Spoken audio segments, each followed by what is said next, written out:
চট্টগ্রাম কলেজের একাদশ ও দ্বাদশ বিজ্ঞান স্নেহের ছাত্রছাত্রীরা, তোমাদের অনলাইন ভিত্তিক ক্লাসে আজকে আমি যুক্ত হচ্ছি। আমি নাসিমা আক্তার, সহকারী অধ্যাপক, পদার্থবিজ্ঞান বিভাগ। তোমাদের সাথে আমি আজকে আলোচনা করব অধ্যায় 6 অর্থাৎ জ্যামিতিক আলোক বিজ্ঞান নিয়ে। তো প্রথমে আমি যে অংশটি নিয়ে আলোচনা করব তা হচ্ছে আলোকীয় পথ। কোনো মাধ্যমে একটি নির্দিষ্ট পথ অতিক্রম করতে আলোকের যে সময় লাগে, ঠিক একই সময়ে শূন্য মাধ্যমে আলো যে পথ অতিক্রম করে তাই তার আলোকীয় পথ। অর্থাৎ কোনো মাধ্যমে আলো যদি টি সময়ে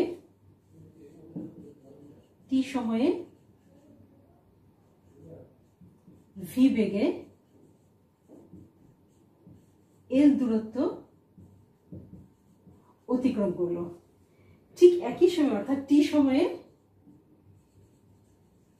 শূন্য মাধ্যমে সি বেগে আলো L0 দূরত্ব অর্থাৎ L0 পথ অতিক্রম করলো।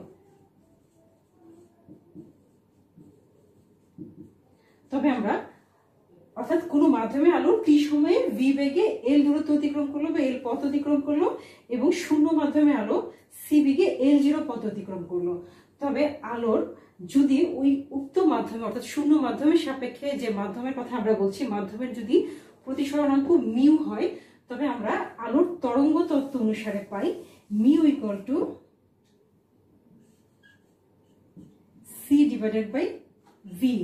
অর্থাৎ শূন্য মাধ্যমে আলোর বেগ আর যে মাধ্যমের কথা আমরা বলছি সেই মাধ্যমের আলোর বেগের অনুপাত। আমরা এটা লিখতে পারি L0t বাই LT। অর্থাৎ mu equal to L0 by L। অতএব L0 ইকুয়াল টু মিউ গুণন L। আমরা বলতে পারি যে আলোকীয় পথ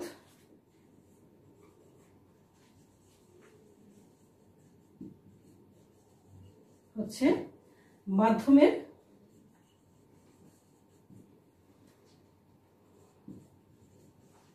প্রতিসরণাঙ্ক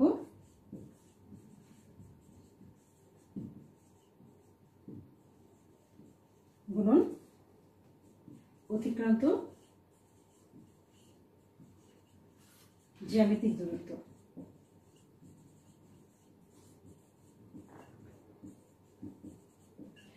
অর্থাৎ আমরা বলতে পারি যে আলোকীয় পথ হচ্ছে মাধ্যমের প্রতিসরণাঙ্ক গুণন অতিক্রান্ত জ্যামিতিক দূরত্ব। তো এই আলোকীয় পথকে ভিত্তি করে, আলোকীয় পথের উপর ভিত্তি করে বিজ্ঞানী পিয়ারে ফার্মেট একটা নীতি প্রতিষ্ঠা করেন, যেটাকে আমরা বলছি ফার্মেটের নীতি। অর্থাৎ কোনো মাধ্যমে একটি বিন্দু থেকে আরেকটি বিন্দুতে যেতে আলো সেই পথ অতিক্রম করবে যে পথ অতিক্রম করতে তার সর্বোচ্চ বা সর্বনিম্ন সময় লাগে, অর্থাৎ সময়টা ধ্রুব হয়। আমি আবার বলি, কোনো মাধ্যমে আলো কোনো নির্দিষ্ট পথ অতিক্রম করতে সেই পথই অবলম্বন করবে যে পথে যেতে তার সর্বোচ্চ বা সর্বনিম্ন সময় লাগবে, অর্থাৎ সময়টা ধ্রুব হবে। তো এই ফার্মেটের নীতি অনুসারে আমরা প্রতিফলন এবং প্রতিসরণের সূত্রগুলি প্রমাণ করতে পারি। তো আমরা প্রথমেই শুরু করি প্রতিফলনের সূত্র। অর্থাৎ ফার্মেটের নীতি অনুসারে আমরা প্রতিফলনের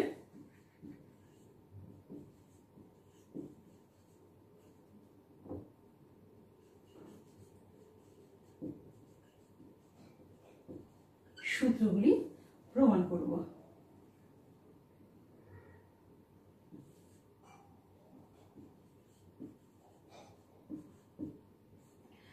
তো ফার্মেটের নীতি অনুসারে আমরা প্রতিফলনের সূত্র প্রমাণ করার আগে প্রতিফলনের সূত্রগুলি একটু মনে করি। প্রতিফলনের সূত্রটা কি?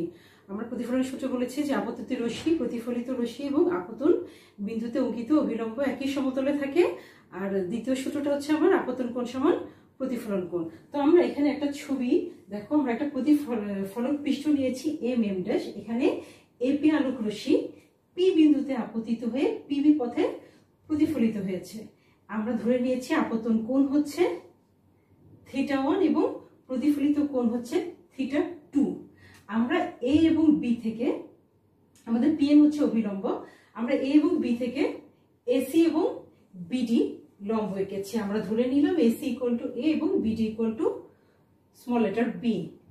আমরা C সিডি এর মধ্যবর্তী দূরত্ব ধরে নিয়েছি ডি এবং আমরা সিপি এর দূরত্ব ধরে নিয়েছি এক্স, তাহলে আমাদের পিডি এর দূরত্ব দাঁড়ায় ডি মাইনাস এক্স।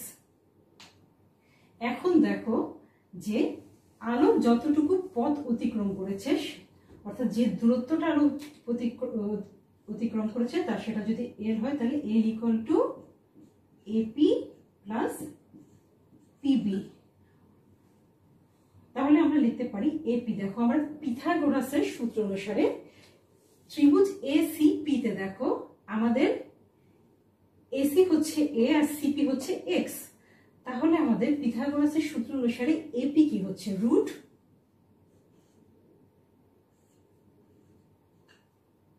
এ স্কয়ার যোগ এক্স স্কয়ার। একইভাবে আমাদের পিবি দাঁড়াচ্ছে রুট বি স্কয়ার যোগ D minus X whole square. এখন এটাকে আমরা এ স্কয়ার যোগ X square to the power half লিখে দিই।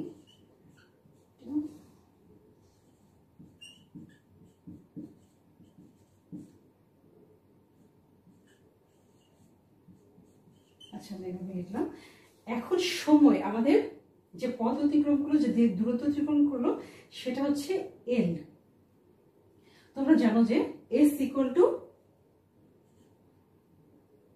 ভিটি, তাহলে আমাদের এখানে টি দাঁড়ায় কি টি ইকুয়াল টু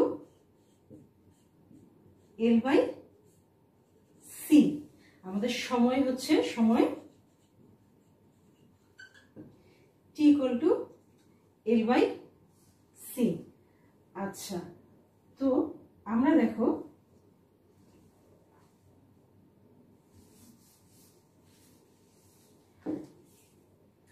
এখানে এল এর মান যদি বসাই তবে আমাদের দাঁড়াচ্ছে 1/c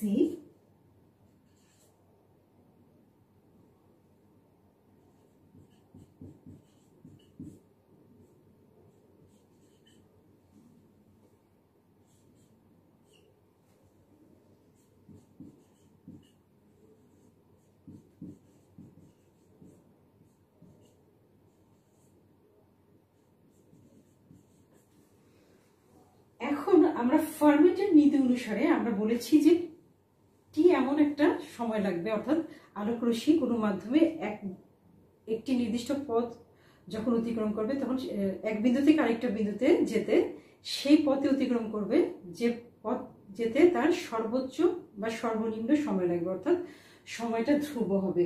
তো আমরা এখানে আমাদের টি কে ধ্রুব ধরে আমরা এটাকে এখন ডিফারেন্সিয়েশন করে দেখি। আমাদের টি এখন আমরা therefore dt by dx equal to 1/c। এখানে এটাকে আমরা যদি ddx করি dx whole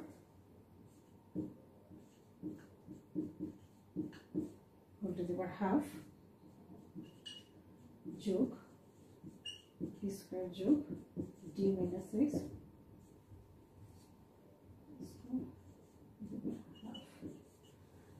তো আমাদের ফার্মেটের নীতি অনুসারে টি হচ্ছে ধ্রুবক, তাহলে আমরা এই ডেরিভেটিভটাকে শূন্য ধরতে পারি। আমরা যখন কোনো ধ্রুব মানকে ডিফারেন্সিয়েশন করি তবে তার মান শূন্য হয়। আমরা এটা ডিফারেন্সিয়েশন করে পাই 1/2c a স্কয়ার যোগ x square whole to the power minus half into 2x যোগ 1/2c b স্কয়ার যোগ d minus x whole square minus x twice d minus x into minus 1 or আমরা লিখতে পারি, আমরা যদি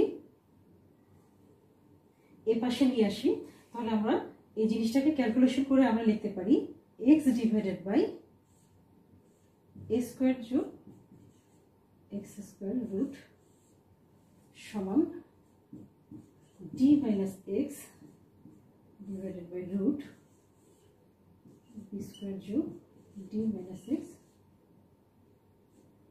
স্কোয়ার। এটা calculation করলে এরকম একটা মান পাবো। আচ্ছা, আমরা এখানে একটু মুছে দিই।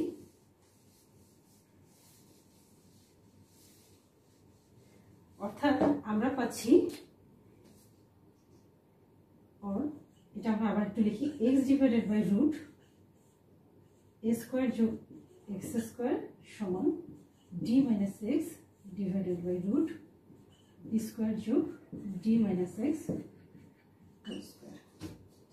আচ্ছা, আমরা এটাও মুছে দিই। এখন দেখো আমাদের ত্রিভুজ এসিপিতে, ত্রিভুজ এসিপিতে সাইন থিটা 1 সমান কত হয়? সাইন থিটা 1 সমান আমাদের দাঁড়াচ্ছে কি? সাইন থিটা সমান কি? লম্ব বাই অতিভুজ। আমাদের এটা অ্যাঙ্গেল, তো তাহলে আমাদের এটা হচ্ছে লম্ব, এটা অতিভুজ। তাহলে আমাদের দাঁড়াচ্ছে x divided by root a square যোগ এক্স স্কোয়ার। এবং ত্রিভুজ পিবিডিতে একইভাবে সাইন থিটা 2 আমাদের দাঁড়াচ্ছে d minus x divided by root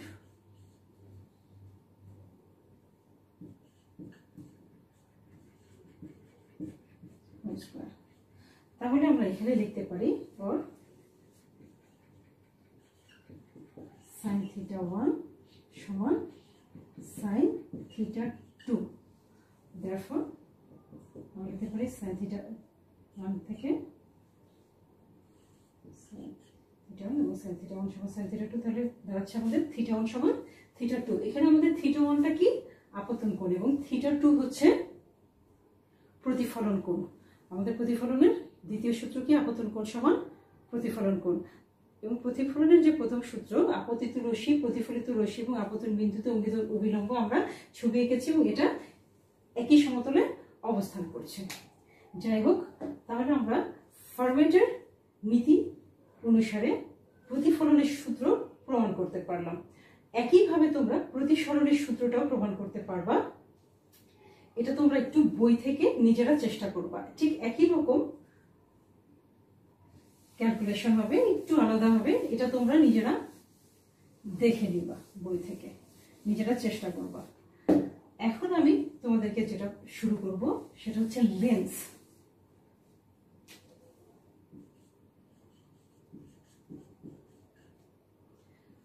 তোমরা এর সাথে অলরেডি পরিচিত। লেন্স কি তোমরা এটা জানো যে দুটি গলীয় তল অথবা একটি সমতল ও একটি গলীয় তল দ্বারা সীমাবদ্ধ স্বচ্ছ সমসত্ব প্রতিসারক মাধ্যমকে আমরা বলছি লেন্স। তো বিভিন্ন ধরনের লেন্স হতে পারে। আমরা যদি লেন্সের ছবি আঁকি, এটা হচ্ছে উভয়তল লেন্স, তারপর উভয়াবতল লেন্স। আচ্ছা, আমরা এটা বলতে পারি সমতলোত্তর লেন্স।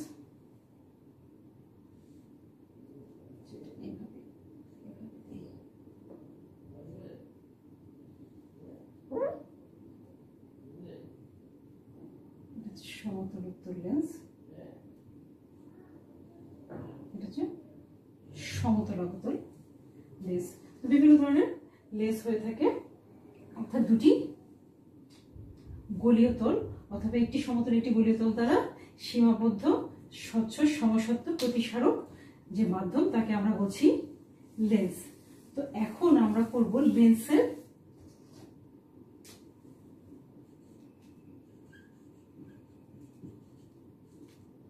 লেন্স তৈরি। লেন্স তৈরি লিখি।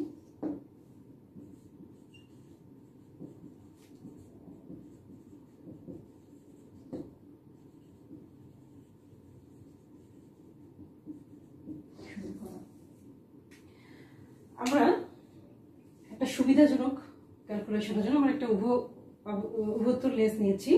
এখানে দেখো এর এল দেশে একটি, আমি সুবিধার জন্য ছবিটা একটু আগে থেকেই এঁকে রেখেছি যাতে আমাদের সময় নষ্ট না হয়। তোমরা দেখো আমরা একটা উভত্তর লেন্স নিয়েছি LL ড্যাশ, এর দুটো প্রতিসারক পৃষ্ঠ, একটা হচ্ছে LML ড্যাশ এবং আরেকটা হচ্ছে LNL ড্যাশ, দুটো প্রতিসারক পৃষ্ঠ।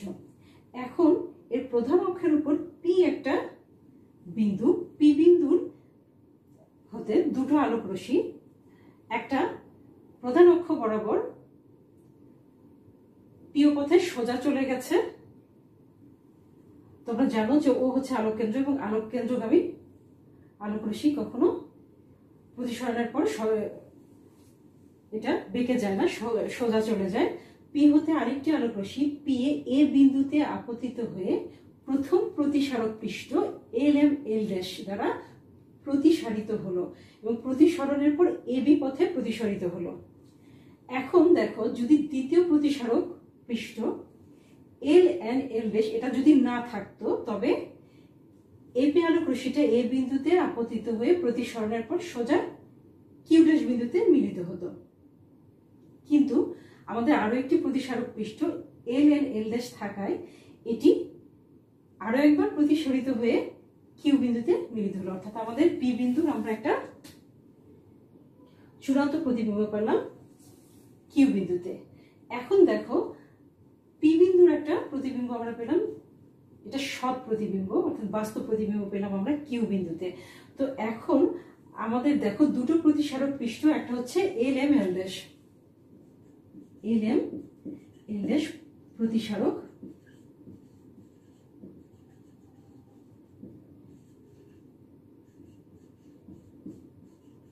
পৃষ্ঠের ক্ষেত্রে এখানে দেখো আমাদের বস্তুর দূরত্ব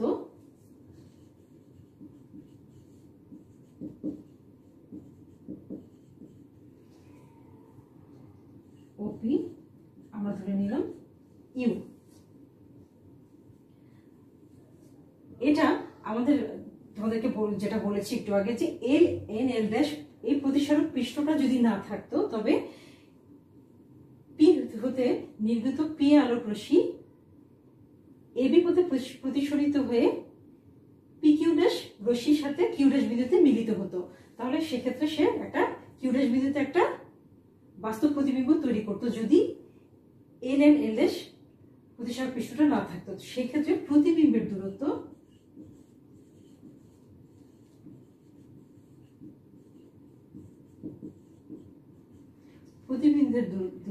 ও কিউ ড্যাশ সমান আমরা ধরে নিলাম ভি ড্যাশ। এখন গোলীয় তলের যে সমীকরণ আমরা জানি μ1 বাই E1 যোগ μ2, μ1 বাই ইউ ধরি, μ2 বাই ভি সমান μ2 মাইনাস μ1 বাই R1। আমি একটু বলতে ভুলে গেছি, এটা আমাদের দুটো প্রতিসারক পৃষ্ঠ LML ড্যাশের বক্রতার কেন্দ্র, একটা হচ্ছে বক্রতার ব্যাসার্ধ LML ড্যাশের বক্রতার ব্যাসার্ধ R1 এবং LNL ড্যাশের বক্রতার ব্যাসার্ধ হচ্ছে R2। আমাদের প্রথম প্রতিসারক পৃষ্ঠের LML ড্যাশের বক্রতার ব্যাসার্ধ R1 এবং দ্বিতীয় প্রতিসারক পৃষ্ঠ LNL ড্যাশের বক্রতার ব্যাসার্ধ হচ্ছে R2। তো এখানে আমাদের দেখো, আমাদের প্রতিবিম্বের দূরত্বটা আমরা ধরে নিয়েছি ভি ড্যাশ। তাহলে এটা হলো আমার সমীকরণ 1। এখন আমাদের LNL ড্যাশ প্রতিসারক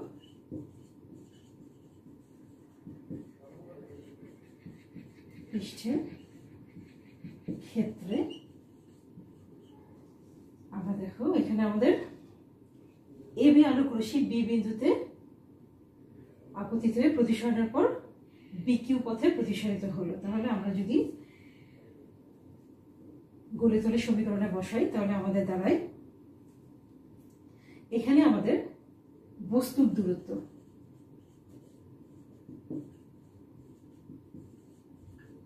এখানে দেখো বস্তুর দূরত্বটা এখানে দ্বিতীয় প্রতিসারক পৃষ্ঠে বস্তু হিসেবে কাজ করছে কিউ ড্যাশ বিন্দুটা, কারণ ওই বিন্দুটাই দ্বিতীয় প্রতিসারক পৃষ্ঠে আপতিত হয়ে প্রতিসরিত হয়ে কিউ ড্যাশ বিন্দুতে প্রকৃতভাবে মিলিত হয়েছে। তাহলে এটা আমাদের কিউ ড্যাশটাই হবে আমাদের বস্তুর দূরত্ব, এবং তাহলে আমরা এটা লিখতে পারি ও কিউ ড্যাশ সমান ভি ড্যাশ। তো আমরা এটা মাইনাস ভি ড্যাশ হবে, কারণ এটা আসলে বাস্তব না। তারপরে প্রতিবিম্বের দূরত্ব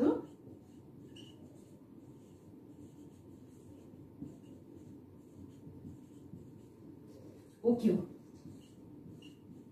সমান ভি। এখানেও আমরা গোলীতলের সমীকরণ অনুসারে এখানে আমরা লিখতে পারি, এখানে হবে আমাদের মিউ2 প্রতিসার পৃষ্ঠ আগে, তাহলে মাইনাস ভি ড্যাশ যোগ মিউ1 বাই ভি সমান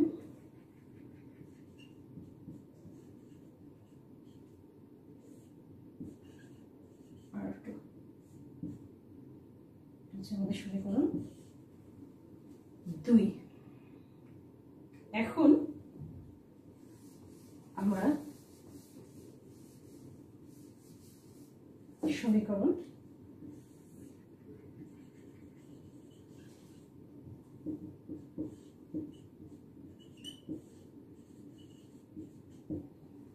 সমীকরণ 1 যোগ 2 করে পাই।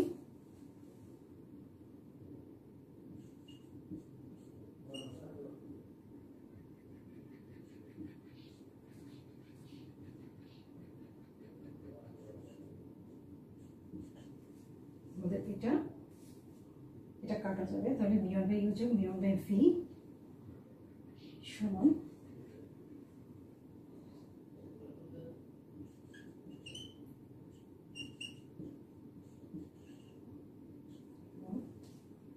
যোগ মিউ1 মাইনাস মিউ2 বাই R2। और আমরা মিউ1 কমন নিলে দাঁড়ায় 1 বাই ইউ যোগ 1 বাই ভি। আমরা এটা কমন নিলাম, এখানে আমরা মিউ2 মাইনাস মিউ1 যদি কমন নিই, মিউ2 মাইনাস মিউ1 আমরা যদি এটা কমন নিই তবে আমাদের দাঁড়ায় 1 by R1 minus 1 by R2। और 1 बाई यू जो 1 बाई वी আমরা এটা লিখতে পারি mu2 by mu1 minus 1 into 1 by R1 minus 1 by R2। এখানে আমাদের একটু বলে, আমি একটু ভুলে গেছি, তোমাদেরকে বলা হয়নি, মিউ1 হচ্ছে চারিপাশের মাধ্যম যে তার প্রতিসরণাঙ্ক, আর মিউ2 হচ্ছে লেন্সের উপাদানের প্রতিসরণাঙ্ক। এখন যদি লেন্সের উপাদানের সাপেক্ষে বহিস্থ মাধ্যমে যে মাধ্যম তার প্রতিসরণাঙ্ক যদি মিউ হয়, তবে আমরা লিখতে পারি mu equal to mu minus mu by mu. তাহলে আমরা এখানে লিখতে পারি और 1 बाई यू जो 1 by v equal to mu minus 1 into 1 by R1 minus 1 by R2। और আমরা এটাকে লিখতে পারি 1 बाई f সমান mu minus 1 into 1 by R1 minus 1 by R2। এটাই আমাদের লেন্স তৈরির সমীকরণ।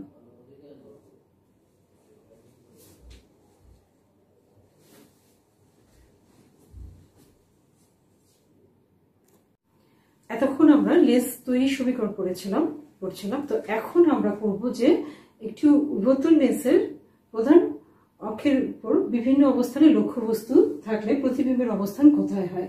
এখন দেখো যে আমরা প্রথমে লক্ষ্যবস্তুটা যদি অসীমে থাকে, লক্ষ্যবস্তুর অবস্থান যদি অসীমে হয়, তবে আমাদের প্রতিবিম্বের অবস্থানটা হবে ফোকাস তলে। এখানে প্রতিবিম্বের প্রকৃতি হবে বাস্তব উল্টা অত্যন্ত খর্বিত এবং বিবর্ধন অত্যন্ত ছোট হবে, একের চেয়ে ছোট হবে। আর লক্ষ্যবস্তু যদি অসীম এবং টুয়াইস এফ এর মাঝখানে হয়, অর্থাৎ লক্ষ্যবস্তু অসীম এবং টুয়াইস এফ দূরত্বের মাঝখানে কোথাও অবস্থিত হলে আমাদের প্রতিবিম্বের অবস্থান হবে কি টুয়াইস এবং এফ এর মাঝখানে, অর্থাৎ এফ এবং টুয়াইস এফ এর মাঝখানে আমাদের প্রতিবিম্বের অবস্থান হবে। এই ক্ষেত্রে আমাদের প্রতিবিম্ব হবে বাস্তব ও উল্টা, এটাও ঘূর্ণিত হবে, বিবর্ধন 1 এর ছোট হবে। লক্ষ্যবস্তু যদি টুয়াইস এফ অবস্থানে থাকে তবে প্রতিবিম্ব টুয়াইস এফ অবস্থানে থাকবে, এবং এই ক্ষেত্রে যেটা হয় প্রতিবিম্ব বাস্তব ও উল্টা হবে এবং এর আকৃতি হবে লক্ষ্যবস্তুর সমান, বিবর্ধন সমান 1 হবে। এখন বস্তু যদি এফ এবং টুয়াইস এফ এর মাঝখানে থাকে তবে প্রতিবিম্ব হবে টুয়াইস এফ এর বাইরে, অর্থাৎ অসীম এবং টুয়াইস এফ এর মাঝখানে। এই ক্ষেত্রেও আমাদের প্রতিবিম্বের প্রকৃতি হবে বাস্তব ও উল্টা এবং আকৃতি হবে অত্যন্ত বিবর্ধিত, আকৃতি বিবর্ধিত হবে এবং আমাদের বিবর্ধন হবে 1 এর বেশি। আমরা এটা বুঝে ফেলি।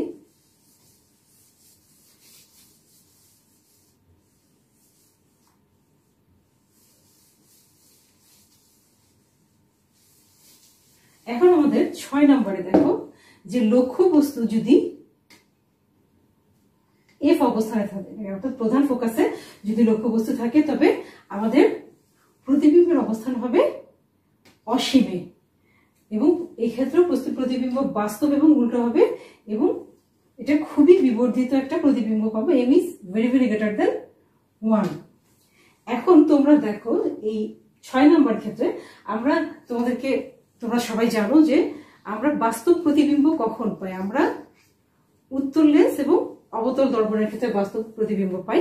তো উত্তল লেন্সে তুমি দেখো প্রধান ফোকাস পর্যন্ত আমরা যখন অসীম থেকে প্রধান ফোকাস পর্যন্ত বস্তু রাখি ততক্ষণই আমরা বাস্তব প্রতিবিম্ব পাচ্ছি, কিন্তু আমাদের বস্তুর অবস্থান যদি আলোক কেন্দ্র এবং প্রধান ফোকাসের মাঝখানে থাকে, অর্থাৎ বস্তুর অবস্থা লক্ষ্যবস্তু যদি প্রধান ফোকাসের ভেতরে এবং অবস্থান করে, অর্থাৎ আলোক কেন্দ্র এবং প্রধান ফোকাসের মাঝখানে থাকে, তবে এই সব ক্ষেত্রে আমরা সবসময় আমরা বাস্তব প্রতিবিম্ব পাবো এবং যে পাশে আমাদের লক্ষ্যবস্তু থাকবে প্রতিবিম্ব ঠিক সেই পাশেই তৈরি হবে এবং আমরা বিবর্ধিত একটা অবাস্তব এবং সমশীর্ষ, অর্থাৎ অবাস্তব এবং সিধা একটা প্রতিবিম্ব পাবো এবং এর বিবর্ধন থাকবে, অর্থাৎ বিবর্ধন গ্রেটার দেন 1 হবে।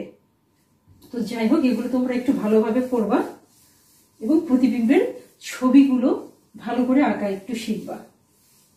এখন আমি তোমাদেরকে যেটা পড়াবো সেটা হচ্ছে লেন্সের সমবায়। আমরা যখন দূরবীক্ষণ যন্ত্র করবো তখন আমরা একাধিক লেন্স ব্যবহার করব, তো সেসব ক্ষেত্রে আমাদের লেন্সের সমবায়ের ধারণা একটু দরকার। আমরা যখন একাধিক লেন্সকে এমন ভাবে সংযোজন করি যে তাদের প্রধান অক্ষ একই সমতলে অবস্থান করে, আমরা যদি একাধিক লেন্সকে এমন ভাবে সংযোজিত করি যাতে তাদের প্রধান অক্ষ একই সরল রেখায় হয়, তখন তাকে আমরা বলি লেন্সের সমবায়। তো এরকম সংযোজিত কতগুলো লেন্সকে আমরা এর সমান্তরালে, প্রধান অক্ষের সমান্তরালে যদি একটি আলোক রশ্মি আপতিত হয় এবং আপতনের প্রতিসরণের পর এটি এফ বিন্দু দিয়ে প্রধান অক্ষের সাথে এফ বিন্দুতে মিলিত হয়। তো এরকম সমবেত লেন্সের প্রধান অক্ষের সমান্তরালে আলোক রশ্মি প্রতিসরণের পর যদি এফ বিন্দুতে মিলিত হয় তবে এফ বিন্দু হবে ওই লেন্সের সমবায়ের প্রধান ফোকাস। এখন এই সংযোজিত একাধিক লেন্সের পরিবর্তে আমরা যদি একটি লেন্স ব্যবহার করি এবং ওই লেন্সটা যদি এমন হয় যে ওই লেন্সের ওই প্রধান অক্ষের সমান্তরালে আলোক রশ্মি ওই লেন্সের প্রতিসরণের পর ওই একই বিন্দু দিয়ে যায়, অর্থাৎ এফ বিন্দু দিয়ে যায়, অর্থাৎ ওদের প্রধান ফোকাস একই বিন্দুতে হয়, ফোকাস দূরত্ব একই হয়, তবে ওই লেন্সকে আমরা বলবো তুল্য লেন্স। লেন্স, এই লেন্সের সমবায় তুল্য লেন্স। আমি আরেকটু বলি যে কোনো সমবেত লেন্সের প্রধান ফোকাসের সমান্তরালে এক আলোক রশ্মি যদি প্রতিসরণের পর এফ বিন্দু দিয়ে যায় তবে তার ফোকাস দূরত্ব হবে এফ। এখন আমরা এই সমবেত লেন্সের পরিবর্তে যদি একটি একক লেন্স ব্যবহার করি এবং এই একক লেন্সেরও প্রধান ফোকাস দূরত্ব যদি এফ হয় তবে ওই একক লেন্সটাকে আমরা বলবো সমবেত লেন্সের তুল্য লেন্স। তো আমরা এই তুল্য লেন্সের ক্ষেত্রে আমরা দুটো লেন্স L1 এবং L2 দুটো লেন্স নিলাম, তাদের ফোকাস দূরত্ব ধরে নিলাম যথাক্রমে F1 এবং F2। তো দেখো এবি আলোক রশ্মি প্রতিসরণের পর বি বিন্দুতে আপতিত হলো এবং প্রতিসরণের পর এফ বিন্দুতে মিলিত হলো। এখন এবি আলোক রশ্মি বি বিন্দুতে আপতিত হলো এবং এরপরে যদি L2 লেন্সটা না থাকতো তবে এটা প্রতিসরণের পর এফ ড্যাশ বিন্দুতে প্রধান অক্ষের সাথে মিলিত হতো। তো সেক্ষেত্রে আমরা বলেছিলাম যে L1 লেন্সের ফোকাস দূরত্ব হচ্ছে F1, তাহলে সেক্ষেত্রে আমার ও এফ ড্যাশ হতো F1, অর্থাৎ প্রথম যে লেন্স তার ফোকাস দূরত্ব। কিন্তু আমাদের দ্বিতীয় আরেকটি লেন্স L2 থাকায় এই রশ্মিটি এফ ড্যাশ বিন্দুতে মিলিত না হয়ে এফ বিন্দুতে মিলিত হয়েছে, অর্থাৎ আমাদের এই যে সমবেত লেন্সের প্রধান ফোকাস হয়ে গেছে এফ। সেক্ষেত্রে আমাদের L2 লেন্সের ক্ষেত্রে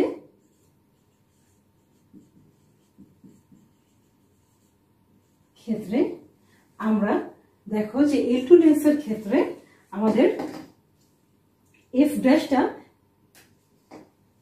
বস্তু হিসাবে কাজ করছে। তাহলে আমাদের বস্তুর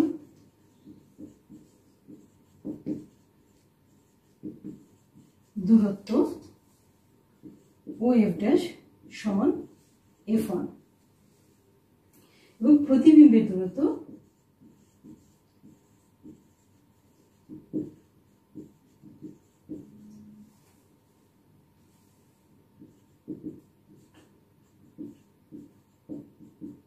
সমান এফ, যেটা আমাদের চূড়ান্ত ফোকাস দূরত্ব। তো আমরা লেন্সের সমীকরণ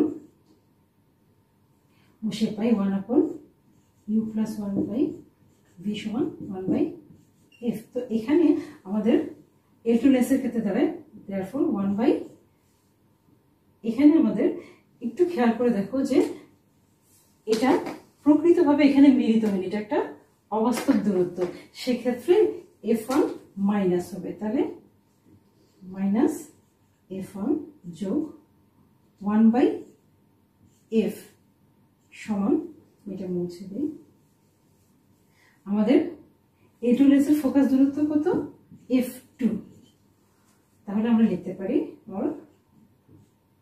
1/F1 যোগ 1/F2 সমান 1/f।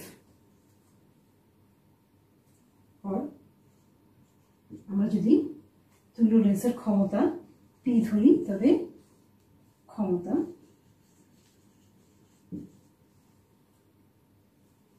P সমান 1/f এবং আমাদের L1 এবং L2 লেন্সের ক্ষমতা যদি P1 হয় তবে P1 সমান 1/f1 ও P2 হয় তবে P2 সমান 1/f2।